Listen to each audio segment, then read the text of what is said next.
রক্তের অসাধু কারবার ও কালোবাজারে রুখতে কড়া বার্তা দিল স্বাস্থ্য ভবন। এবার থেকে রাজ্য বা কেন্দ্রের আগাম অনুমতি ছাড়া দেদার রক্ত বা প্লাজমা বিক্রি কিংবা হাত বদল করা যাবে না।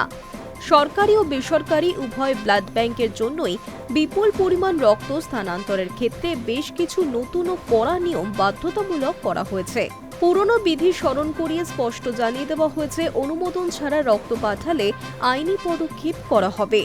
স্বাস্থ্য ভবনের স্পষ্ট নির্দেশ, রক্ত বা রক্তের উপাদান ভিন রাজ্যে বা অন্য কোনো সংস্থায় পাঠাতে হলে অন্তত 15 দিন আগে স্টেট ব্লাড ট্রান্সফিউশন কাউন্সিলকে জানাতে হবে।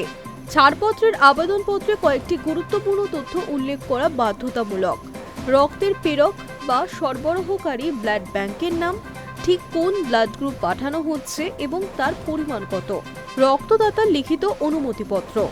রক্তের মান ও সুরক্ষার বিষয়ে কোনো আপোষ করা হবে না বলে জানিয়েছে স্বাস্থ্য দপ্তর। স্থানান্তরের সময় রক্তের তাপমাত্রা সঠিকভাবে বজায় রাখার দায়িত্ব থাকবে সরবরাহকারী ব্লাড ব্যাংকের উপর। অন্যদিকে রক্ত পৌঁছানোর পর তা সঠিক তাপমাত্রায় সংরক্ষণের দায়িত্ব পালন করতে হবে গ্রহণকারী সংস্থাকে। এর পাশাপাশি রক্তের সঙ্গে ট্রান্সফিউশন ট্রান্সমিটেড ইনফেকশন পরীক্ষার নেগেটিভ রিপোর্ট এবং সঠিক তাপমাত্রায় পরিবহনের নথিপত্র যুক্ত করা বাধ্যতামূলক করা হয়েছে। স্থানান্তর প্রক্রিয়ায় কোনো ত্রুটি বা জটিলতা তৈরি হলে তার দায় ভাগ করে দেওয়া হয়েছে নির্দেশিকায়। সরবরাহকারী ব্লাড ব্যাংক ব্যাচ নম্বর কিংবা ক্রস ম্যাচিং বাদে অন্য যে কোনো ধরনের প্রযুক্তিগত বা গুণগত জটিলতার সমস্ত দায় তাদেরই নিতে হবে। গ্রহণকারী ব্লাড ব্যাংক ক্রস ম্যাচিং সংক্রান্ত সমস্ত সমস্যার দায় থাকবে তাদের উপর। রক্ত আটকে রাখা নিষিদ্ধ।